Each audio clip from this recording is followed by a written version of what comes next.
असां हींअर रोम शहर जे हिकु यादगार ते जंहिंजो नालो स्पेनिश स्टेप्स आहे उते हींअर मौजूदु आहियूं। ही स्पेनिश स्टेप्स जेके आहिनि से ॿिनि तारीख़ी शयुनि खे मिलाइण लाइ ठाहिया विया।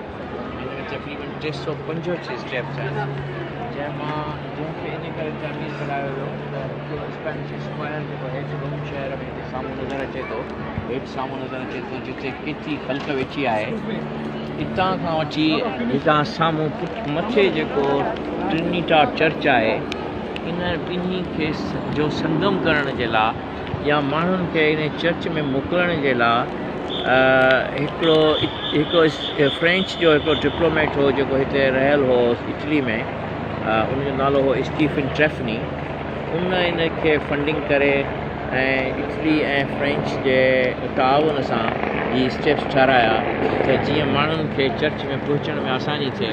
हिन चर्च जे पुठियां सामूंडी साहिल आहे ऐं इन जे करे हिते हिकिड़ी सामूंडी हीर लॻी रही आहे ऐं थधी थधी हीर लॻी रही आहे। ऐं तव्हां ॾिसंदव त हिन स्टेप्स ते मथां खां वठी हेठि ताईं जिते किथे स्टेप्स ते माण्हू वेठा आहिनि ऐं तस्वीरूं कढी रहिया आहिनि, वीडियोज़ भरे रहिया आहिनि। ऐं हिते अॼु मौसम बि तमामु सुठी आहे, 25 डिग्री सेंटीग्रेड आहे ऐं माण्हुनि जे ही सियाहत जो हिकु मर्कज़ बणिजी वियो आहे ऐं उन में अची माण्हू पंहिंजी सुठो वक़्तु हिते गुज़ारीनि था। त 1723 में ही स्टेप्स ठाहिराया विया ऐं इन्हनि खे ठाहिराइण जो मक़सदु त मज़हबी हो, मगर उहो जेको मज़हबी मक़सदु हो उहो त बहरहाल फिल न थी सघियो आहे।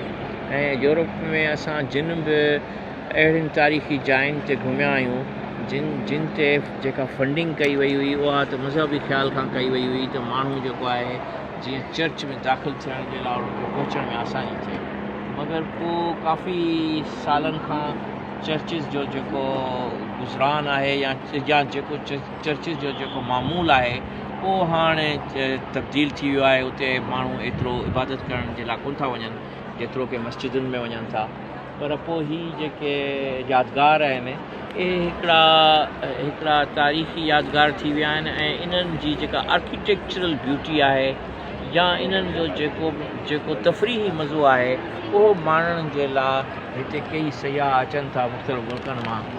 ऐं असां जहिड़ा ग़रीब बाबा जो हिते पहुता आहिनि जेके मक़सदु हिते जी थधिड़ी हीर जो मज़ो वठी रहिया आहिनि